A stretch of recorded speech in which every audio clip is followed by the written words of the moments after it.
Welcome back to the Range Minded Podcast. It's been an interesting week since we last talked. My goal on this episode is not to be as kind of a Debbie Downer as the last couple have been. Yeah, we've dealt with some stuff, and we dealt with some stuff again this past Sunday. By the way, it is October 1st as I am recording this episode. And I don't want to be that guy again. I don't want to have to be that guy to give you some sad information. Who knows? We might touch on what happened in Wisconsin, because that does kind of relate with what I'm talking about in this episode. I'm going to mess with my mic a little bit here and there. But I promise I will do my best to not make it depressing and lonely and lonesome and not happy content for my listeners. Because honestly, you guys are the reason why I do this. And to help me stay happy and in a good mood, I'm drinking my favorite beverage. No, it is not alcoholic, but it is the world's best ginger beer. If you like ginger beer, yeah, it's the bomb. Bundaberg, not a sponsor, but they can be. Send me a check, and I'll talk about you guys all you want.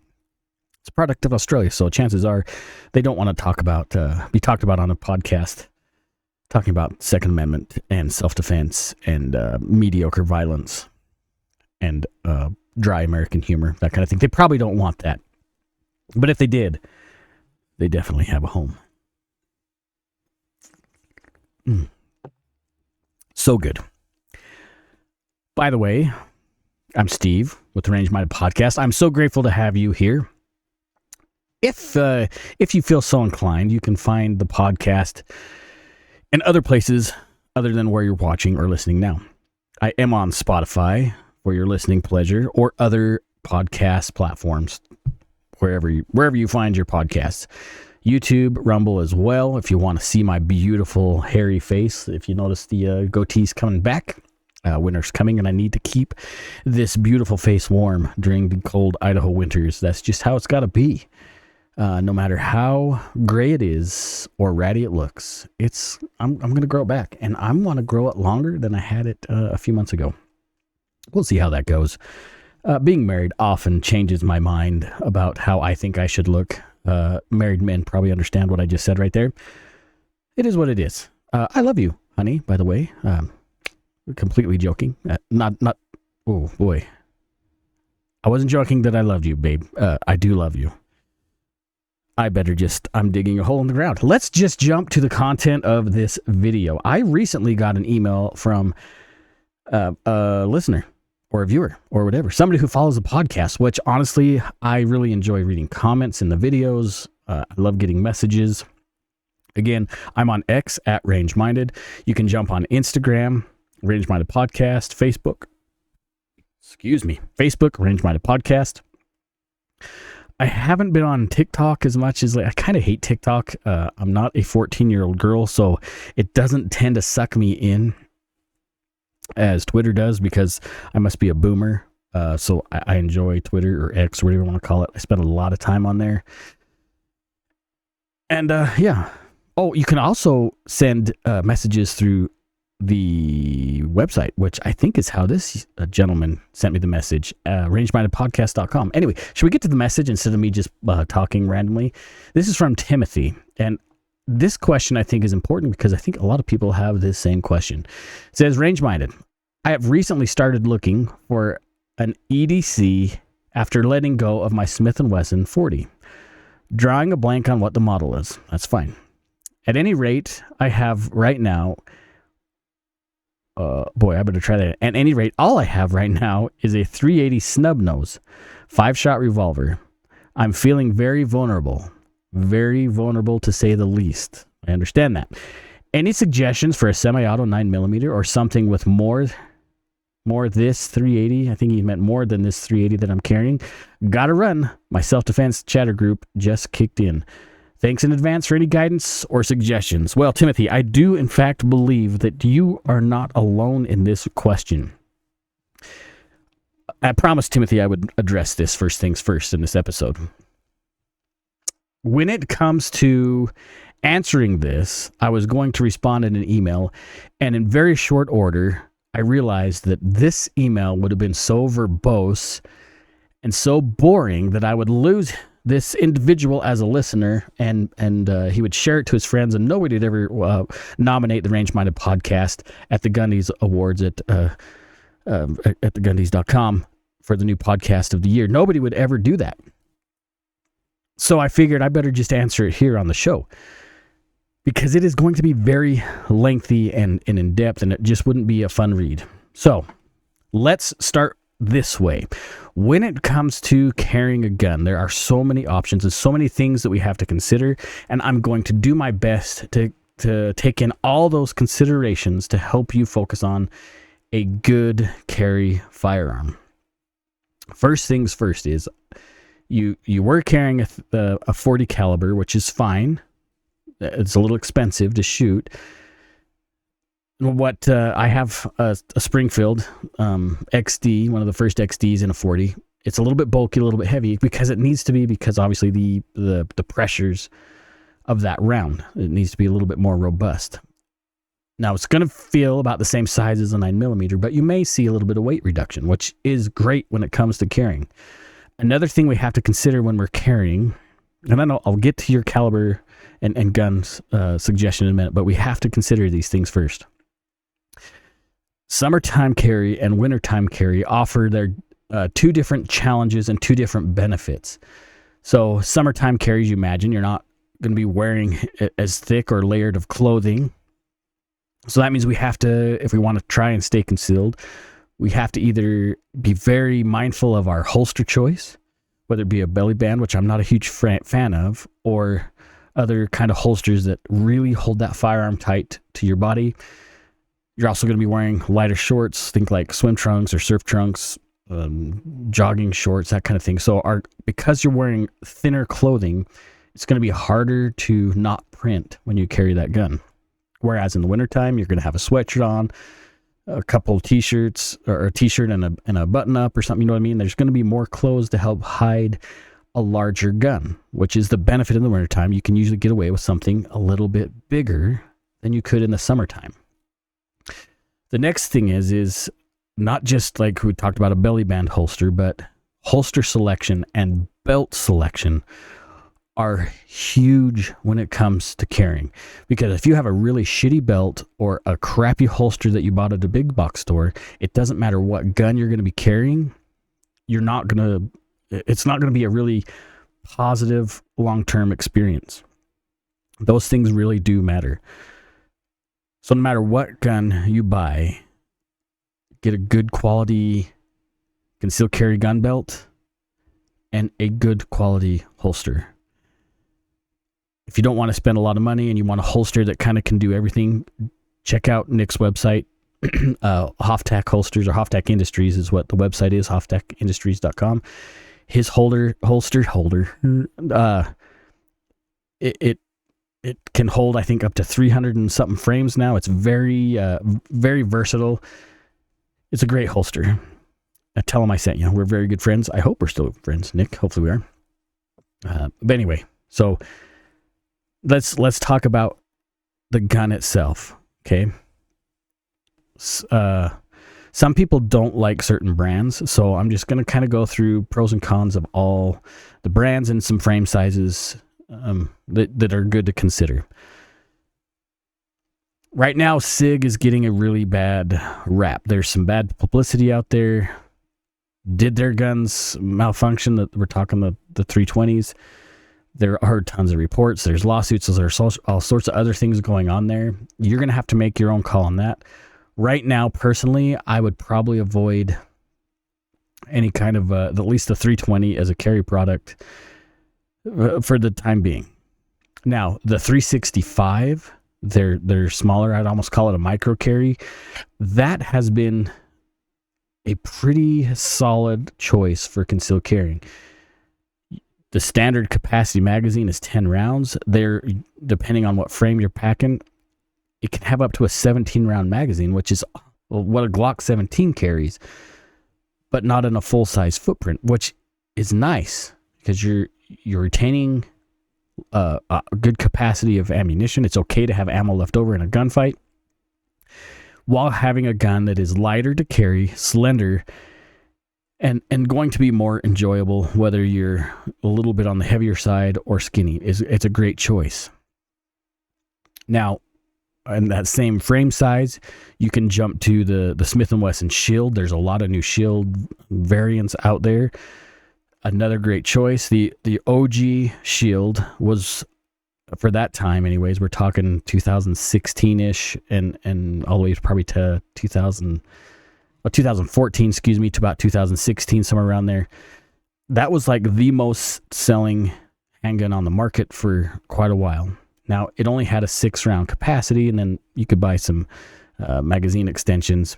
But now they have another option, which I do believe is like a stack and a half or a double stack magazine. So you're getting better capacity, a better trigger than the original Shield. And Smith & Wesson does have a good track record. There's some things I don't like about Smith & Wesson, but that's on the business side, the management side. It has nothing to do with their products. I think they make a fine product.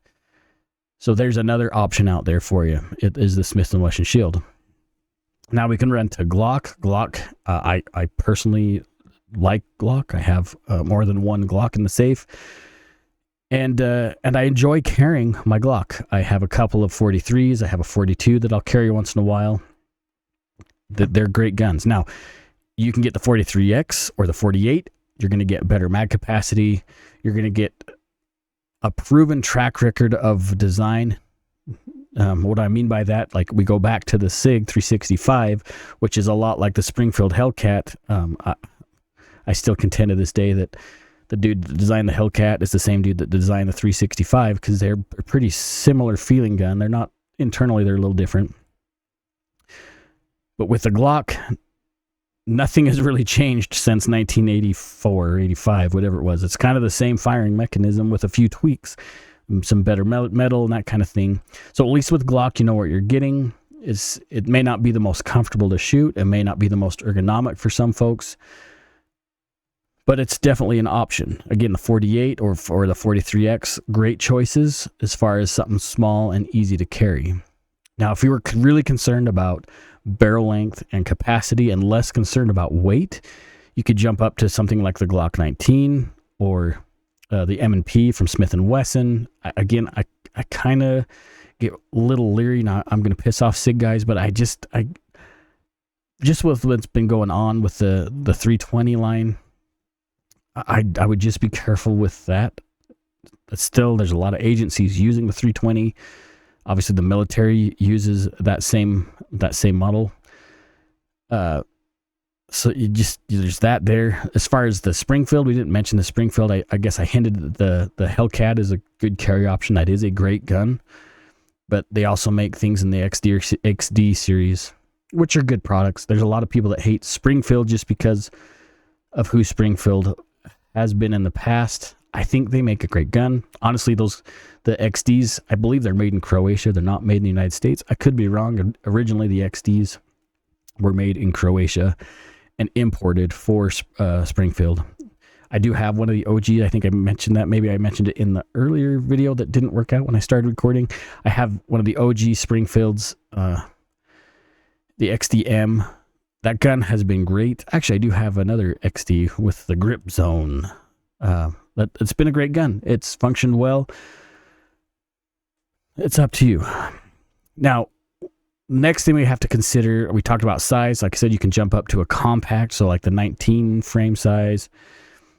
But it just gets harder to carry the larger you go. Now, if you're planning on off-body carry, which I don't normally recommend, that changes everything. If you're going to carry in a fanny pack or a backpack, which I really don't like necessarily, just kind of depends on the situation, you can go to a full-frame gun if you want. But I think what you're considering is just concealed carry on your person. Now, what about revolvers? There are a lot of really great revolvers out there, but they're going to require some more training. Not that they're inherently harder to function, because they're not. They're pretty simple. But when it comes to quick reloads and maybe some recoil management, or at least management when it comes to pressing that trigger, because it's going to feel different than a semi-auto. You're going to have to spend a little bit more time dry firing and getting used to loading that cylinder when you only have 5 or 6 rounds, where a magazine usually is obviously much quicker. Regardless of what firearm you choose, you need to dry fire a lot. You need to work on getting it out of the holster as quickly as possible to really get a feel for where the sights, naturally point. You dial in your natural point of aim, your trigger press, all that stuff. Dry fire at first. It's really hard and subjective for me to answer the question to say this is the gun that you need to buy because it's the best gun, because I really can't. I don't know how you manage recoil. I don't know how big or small you are. I don't know your firearms experience. So it's a really subjective question. What I would suggest from this point: find a range where you can rent all these firearms. So start with your frame size. It sounds like you want to stay with 9mm, which is completely fine. There's going to be some older FUD types out there that's going to tell you 9mm is bulimic. You need to go to God's Caliber 45 auto. That's a lie. That does not. Maybe 30, 40 years ago, that would have been a relevant argument. But projectiles have advanced in their design a lot over the years, and I trust my life with a 9mm. Do I have larger calibers? Yeah. Like I said, I got a couple of 40s. Sure, they're great. They're just more money to shoot. Do they do the job? 110%. They do the job just fine. But 9 is cheaper to shoot. It's more comfortable to shoot. If I'm more comfortable shooting that caliber, it means I'm going to spend more time with the range and have some more effective range training sessions. Again, where was I going with that? Go to a range where you can rent firearms. Decide on if you want like subcompact or micro compact. Try out the big, the big 4.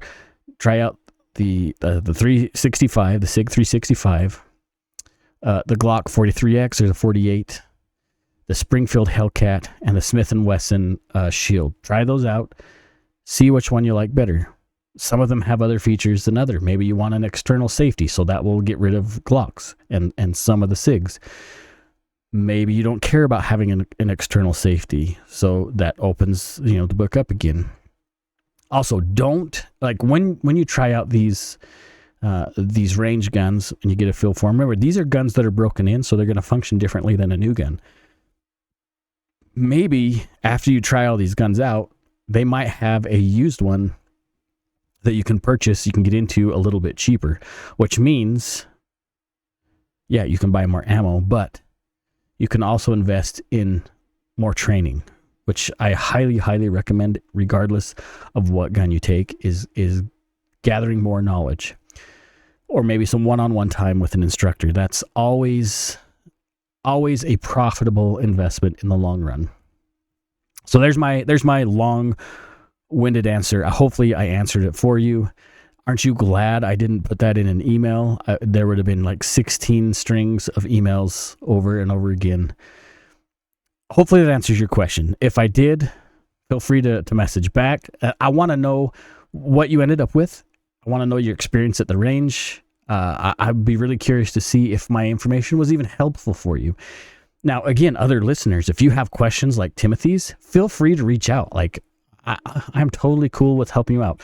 We are all on this firearms journey together, and I think it's important that we work towards the same goal. Like, we just want to help people out. We want to bring more people into the fold. This Second Amendment thing, it's up to us to preserve it for the next generation, because the government, they don't care. They're happy to dispose of that right. And once the Second Amendment's gone, well, it's all the others are on the table. Like, they're on the menu to be chopped off. So we need more people in the fold. So anyway, shall we get to the next part of the video? Yeah, let's do. I'm going to take a pause real quick. You're not going to notice it, but I am. Ooh. I just needed a drink. Relax. So Timothy's question brought up some ideas of my own, and Timothy inspired me to write an article, which is on my Substack, which is under Range Minded or Range Minded Podcast. I'll try to remember to link that either in the pinned comment in the video or in the description or something, somewhere in there. So Timothy, you inspired me, my man. You inspired me. And he made me think about, and I'm not going to read from the article because I want you to read the article, but we'll talk about some of the points of this article because I really want you to read it. So he made me think of, man, do I need to inventory my life-saving tools? Am I putting too much confidence in something that is garbage? Am I missing something in my everyday carry scenario? Or am I carrying way too much? So it made me think about inventorying and maybe minimizing what we carry. Now, you can probably see back here that between this question and the events over this past Sunday, that church shooting in Michigan, it really made me evaluate some things. So you could probably see here, maybe you can't. I'm trying to look at the screen back here. I've got a rifle case. I took some youth shooting the other day. They had a good time. I still need to clean my rifles. But you might be able to see the tote that's on the floor down there. You can see there it is. There it is. There's a pistol bag. Like, I've been testing and not testing, but reusing some of the EDC tools I have and just really thinking about what I'm carrying and do I need to change what I'm carrying, because it seems like scenarios that are happening in the public are becoming far more dynamic. And it made me concerned, and like I say, Timothy's question sparked this article that I wrote. So I came up with a list of a few things that I think we can go through and really dial in what we have or what we don't have. And like I say, I'm not going to read the article, but I'll touch on each one of these items a little bit and maybe go into a little bit more depth on what I was thinking when I wrote this. Now, full disclosure, I wrote this article and I used AI to help me refine the article. So just understand, I want you guys to understand that when I wrote this, my spelling sucks, my grammar sucks, my structures of my sentences is pretty bad. So AI, I just use AI tools to help me, make it flow a little better. And honestly, it kept some of my humor in there, which I was quite pleased. So the first thing I came up with in this list of things that we need to declutter our EDC with is our knowledge, right? Training, and we talk about training all the time. Training is so important for us to never stop doing, okay? Knowledge has so much power. And the best thing about our knowledge is it is the ultimate concealed carry tool. Because people can't just look at you and say, and that Steve guy, I bet he's been doing Marshall Blade concepts with Spartan mode. Yeah, totally. Or I bet he's hung out with Raul Garcia in Boise and done some training. That, like, our knowledge is invisible to anybody else until we have to put that knowledge into practice. It is the ultimate EDC tool. We need to work on that tool. Like, if it is not continuously fed and skills devoted to, we're going to lose those skills. And we're always in any kind of emergency situation, we're going to fail to our lowest level of training, which sounds sad, but it's a reality. So work on your knowledge base. Never stop being a student. I just mentioned Adam Boyce with Spartan mode.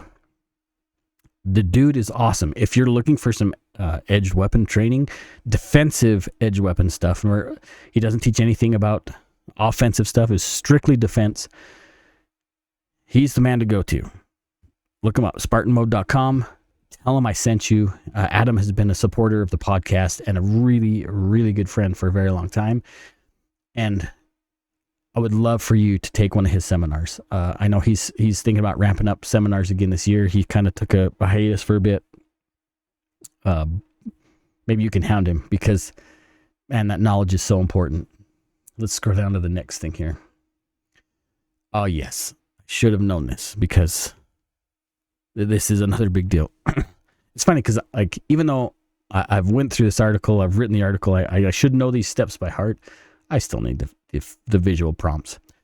The next one is our physical tool, meaning us physically, our physical fitness.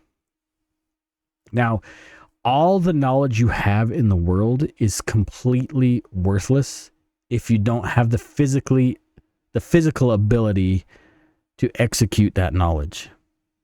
So, I mean, I have been trying to work on my health and fitness for a while. I don't know what's going on. I've been extremely fatigued. So it's been really tough for me to dedicate more and more time to being physically fit. I was doing really well for like 9 months, like just hitting the gym, which is actually here at home. I hate paying for gym. I'll just buy my own equipment. But I was doing really well. I was feeling good. And then I got sick or something. And man, like all my energy was gone. And I have a hard time bringing that energy back. So I've been really trying to work on getting back in hitting the weights and doing the calisthenics and walking stuff. Physical fitness is so important. And I mean, let's face it, we eat junk all the time. Junk. This is no exception, right? This is not alcohol, but I'm not going to read how much sugar and junk is in here, but my gosh, is it good. But man, maybe we're running short on time, so we hit the fast food restaurant, or we snack on a candy bar at 9 o'clock at night. Like there's tons of different things that interfere with our physical bodies.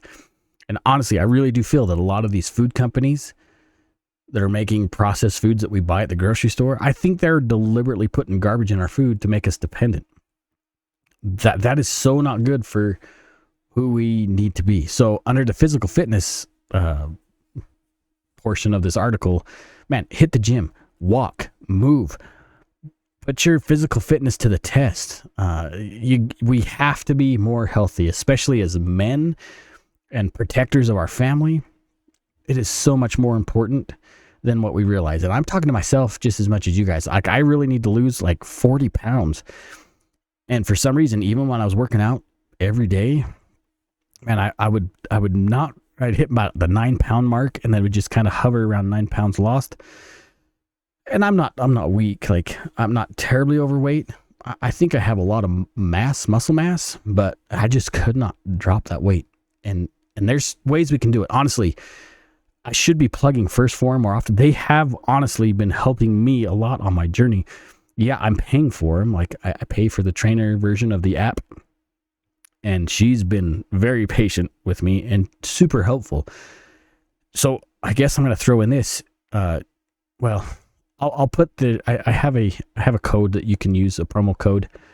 I just need to make sure it's the right one and it's still up to date. But I'll put that promo code in the description or in that pinned comment.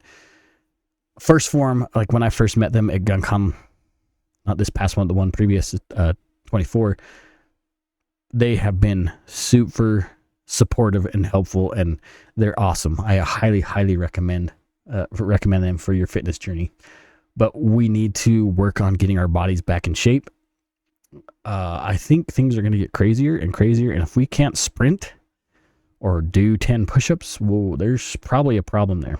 So let's jump down to the next one. Okay.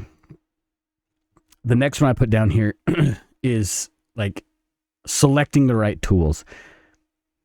I mean, look at this. Well, you can't really see this bin. Like it's full of stuff. Knives, holsters, belts, like stuff. And the longer you stay on this path of concealed carry and Second Amendment, the more stuff you're going to acquire because you think, oh, that's cool. I'll try it. This is neat. Let's try that. That's a cool gadget. I'm going to buy 3 of those. That's just, at least that's my problem. I buy stuff. I like stuff, especially cool guy, tactical stuff. I love it. And sometimes I make tactical stuff. I must have put it in my bin over there. Because I just get so excited about it. But we need to not be buying just stuff. Like we need to really focus in on mission purpose stuff. Things that are necessary for our environment or the potential hazards that we're thinking about could happen in the area. And we're going to talk about that a little bit later. But buying not just the best tool, but the best tool for the job is where this is important. Instead of having like 5 knives, maybe maybe buy some kind of a multi-tool that's got a good sharp knife, a screwdriver, and some kind of a pry tool or a file or something that you can use. Right? We need to really think about what we're carrying. And if we're carrying, when I say redundancy, I mean like ridiculous redundancy items that we could really pare down and find something that can do multiple jobs that will totally save what we're carrying, because I think that's important. All right, let's jump down to this next thing. Again, I don't want to read this article. I want you to read my article and tell me how I did. Okay, the next one is carry method. This is huge. Okay, this is another big thing. Like when I was talking about Timothy's question that he had, holster selection, huge. Are we going to run a fanny pack? Are we going to run a backpack? Are we going to have like cache something in our vehicles in case other things happen? Like the method of carry is important, because if it's bulky, we're going to slow down. If it's uncomfortable, we're not going to want to use it. If it's just if it's just trash, it's going to wear out and we're going to lose effectiveness. If it's got a broken zipper, we got to replace it, right? There's all these things we got to think about when we're choosing how we're going to carry. Is like, again, it's kind of mission sensitive. Let's take this church shooting that took place in Michigan. I mentioned earlier, between Timothy's question and that event made me really start thinking about what the heck am I doing to stay most effective and the best immediate responder I can be. Now, church setting, the dude drove through the wall. People were freaking out, thinking, maybe it was on a busy road, I guess. Maybe somebody lost control and hit the church. But when he got out and started shooting and setting the building on fire, obviously the mission changed, right? It went from a life-saving or a caring for somebody's injury event to, holy shit, I got to respond to an active threat event. So it made me think, I carry a bag at church. I have life-saving tools in that bag. Are they adequate for an event like this? And it made me realize I have to make some adjustments to what I have in my church bag. Now, should I be carrying concealed in my suit? Yes, but I'm having trouble with the particular firearm I'm carrying and a good, comfortable holster that's tuckable in my suit. I have changed what suits I buy, by the way. There's a company, and I'd love to get one of these suits. I can't remember the name of them. They're out of California, Hollywood area, and they probably do a lot of movie stuff, but they make these stretchable suits that are freaking cool. You've probably seen similar suits they advertise on YouTube. This isn't them as far as I know, but they'll make a custom tailored, extremely stretchy suit for executive protection. And I want one of these suits so bad. And honestly, they're not that expensive. So if you want to help Range Minded Podcast get a beautiful tailored suit that would look super rad,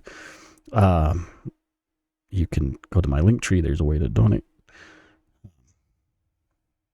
Never mind.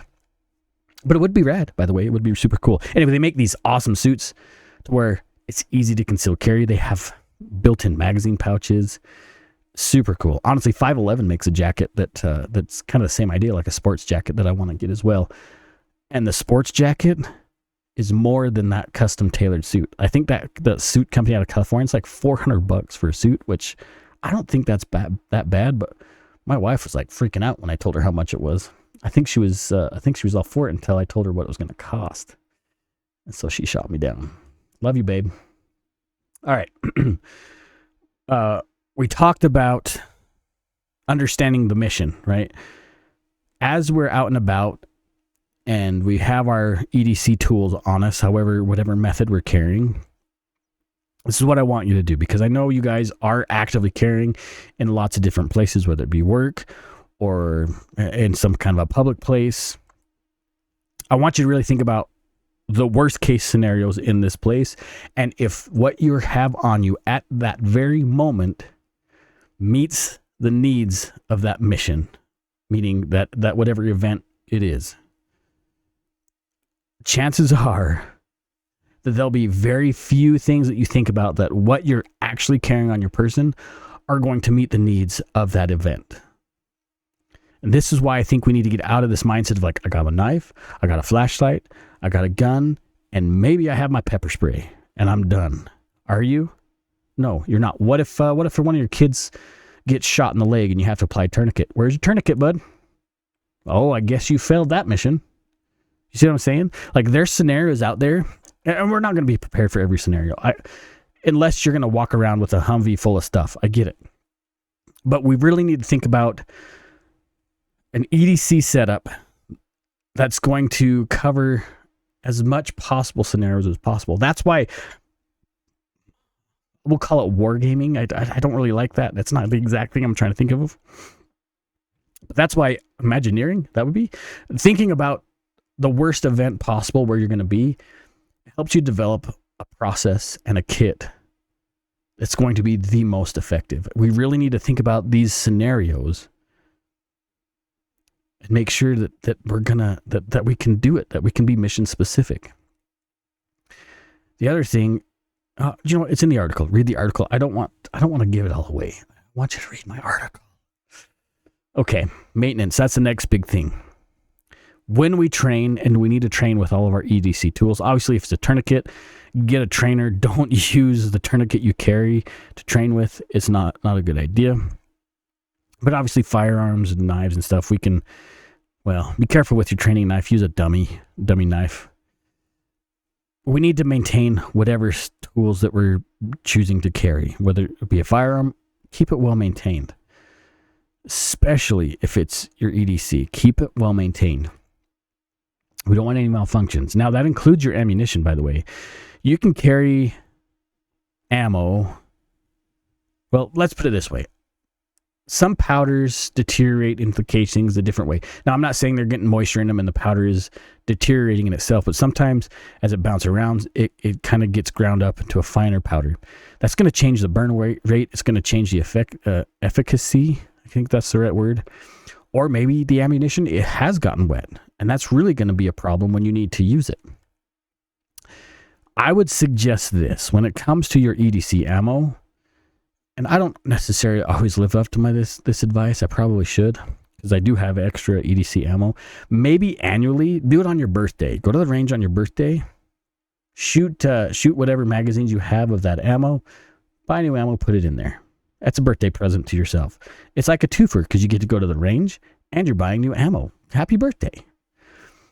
That way you know that your ammo is up to date, it's fresh, less likely to have some sort of a malfunction. Can a malfunction happen? Absolutely. But I think maybe that idea would at least mitigate some of those malfunctions. Again, just keep things clean, keep things up to date. If a bag's ripped or zipper's broken, replace that stuff. Batteries, right? Obviously, that's a big deal. Maybe your flashlight needs new batteries. Just go through that stuff. Make sure it works. Maintenance is super important. It's just like your car. You need to properly maintain it. Okay, the last thing is mindset, right?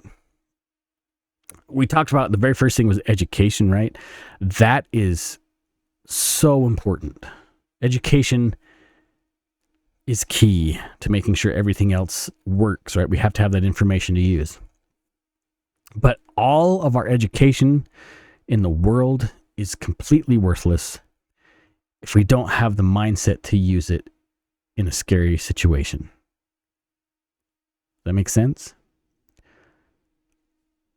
Our ability to work under pressure,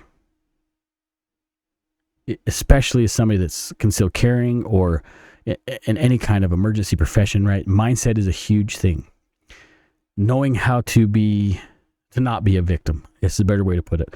Paying attention to your surroundings, having the mindset of being a survivor and not being a victim. I mean, that in itself can be an amazing EDC tool. But developing a mindset of humility, of always being a student and diligent with the training that you have, that will make you the protector that you need to be. It's so important. It's so dang important. Anyway, again, this article is on my Substack. if you want to go check it out, that'd be super cool. I'll send the link in that pinned comment. Give me a minute. I need another drink. All right, listen up. I probably should have done this at the beginning of the show and not towards the end. But, my brain doesn't always work the most efficiently. I have a goal to hit 1,000 subs by the end of this year. That's only 2 months. But it still can be done. It totally still can be done. And I can do it with your help. If this is your first time hanging out, just subscribe, and share it with your homies. And other thing, by leaving a comment, and I know the YouTube algorithm's weird, but I think it still works this way on Rumble and on Spotify. By leaving a comment, it kind of helps percolate my content up towards the top, which also suggests it to more people. But nothing is as effective as sharing this with your friends. So if you liked what we're talking about, or if you have a question, feel free to subscribe. It's super helpful for me. It costs you nothing. And it'll help me hit my goal. That'd be super rad. Yeah. Go subscribe. Please. Also, I may have mentioned this before. I don't know why I'm acting so coy about this. Because it only helps get my voice out, our voice out a little bit better. So the Gundies, the awards for 2A creators, content creators, the nominations are open. Now, I shared this on X a couple weeks ago. The nomination's only open for a little bit longer. This is what I want you to do. If you feel so inclined, I would appreciate this. Jump to thegundies.com, and whatever category you think that the podcast fits in, whether it be breakout content creator or podcast of the year, whatever it is, throw my name in there. Not my name, not Steve, but the podcast. I've been really wanting to get more eyes and ears to the program, and maybe by nominating me, which I don't know, maybe your vote is worthless at that point, but I would appreciate it, because then it kind of gets the podcast out in front of a few more eyes that could really help the show jump to the next level. And it's something I've been wanting to do for a long time. Mind you, I've been doing this podcast. We started with 3 of us, Ricky, Mark, and I, but now I'm the only one doing it. That was way back in 2016. That's a long time. And it's time for the podcast to really jump to the next level. And I would appreciate your help. That's why I'm saying, hitting that 1,000 sub mark would be so helpful. Because then I know that what we're doing is worth it. Anyway, thegundies.com. Jump in there. That'd be really cool. Yeah, that'd be pretty cool. All right, one last thing, and then I'll let you go. I know we're kind of running. I'm trying to keep the shows a little shorter than normal. But who knows? When I start monologuing, it can go on for hours. I want you guys to know how important it is that we stay as a community. I promised you I wasn't going to go dark and boring and blah, like in the beginning of this episode, so I'm going to do my best to avoid that. So the Charlie Kirk thing, his assassination in Utah, and then the Mormon church shooting in Michigan, it's a huge eye-opener for, it should be a huge eye-opener for everybody. Things can happen at the craziest times and when we are least expecting it, right? That's why we always talk about trying to stay in yellow with our eyes open. But sometimes we are in a place where we think we're safe. That's kind of why I want to talk about evaluating our ADC and kind of going through what we have and making sure that what we have is sufficient. We're never going to have everything we need. We're not. But if we can develop a mindset of being a survivor and not a victim, that might be all we need. The next thing is being able to help those around us. This stuff that we're seeing, this violence that really seems to be more of an uptick. Yes, I know there's inner city violence. There's a lot of bad things that happen in a lot of places across the United States. But it seems different than it did a month ago. Being there for just our neighbor might be all the difference of the world. Be willing to be the person that can help. Develop the mindset of a survivor, but also as a protector. If you have a family, a spouse, a dog, maybe that's the only thing you need to really provide and protect. Be the best that you can at that. Don't be scared to step out and develop some new skills, to take some new classes. I've been really wanting to take, now I've taken a lot of trauma, emergency care stuff, right? But I've felt the urge a lot lately to take my family to a Stop the Bleed class. I've also had a burning desire, and I need to act on this, to reach out to North American Rescue. They are definitely not a sponsor of the show. But I really feel like I need to reach out to them and maybe see if they'd be willing to work with the show to create some kind of a discount code or something to get their products in your hands. Good medical equipment is not cheap. It's not. But you're getting what you pay for. Do not spend money on Temu or even Amazon buying tourniquets, that kind of stuff. Don't do it. Band-Aids, sure, whatever. But when it comes to trauma stuff, do not buy it off those websites. Go to somewhere that has a great reputation. I recommend 2 places, and these 2 places are expensive. North American is going to be the cheaper one of the 2. North American Rescue. My IFAC, that's predominantly what all that stuff is North American Rescue. The other is Dark Angel Medical out of Colorado. I think they used to be in Utah, but when I looked them up yesterday, day before yesterday, they're in Colorado now. And maybe that's where they've always been. They're kind of more of the cool guy tactical stuff. I guess you could even jump to like LarryVickers.com. No, what was his... whatever Larry Vickers' website is, I can't remember. A blue line? I don't remember what it is. Don't buy garbage. And that goes with any of your EDC tools. And Timothy, I hope you're still here and listening. Don't buy garbage. Buy quality stuff. Spend the money and then spend more money on training. I cannot stress that enough. Like I say, I feel like things are going to get a little bit more crazy before they get better. And we're seeing, I really think we're seeing a lot more political violence. And sooner or later, that's going to be in our states or in our cities, and God forbid, in our neighborhoods. We need to have the right tools and the understanding on how to deploy them. Please don't take this for granted.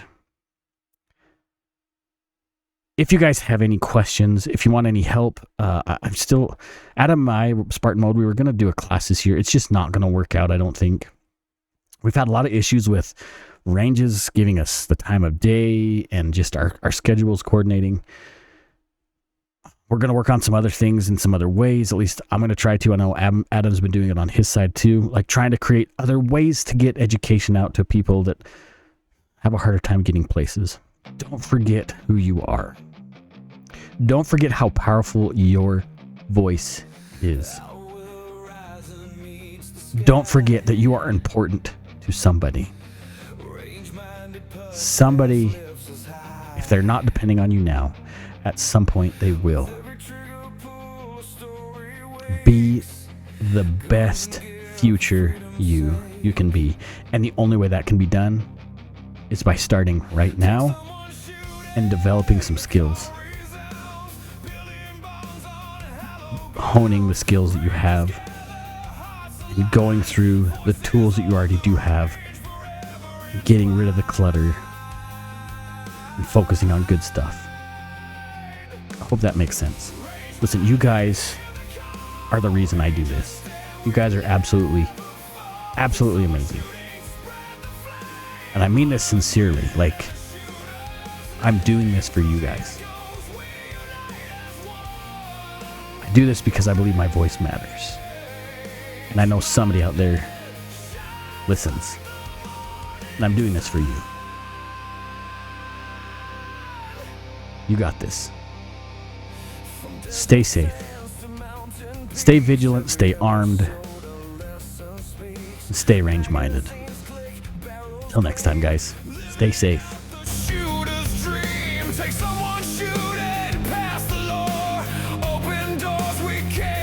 Oh, would you look at that? Yeah, well, Would you look at that? yeah, there's a few more blemishes on the car. Oh my gosh, just look at it.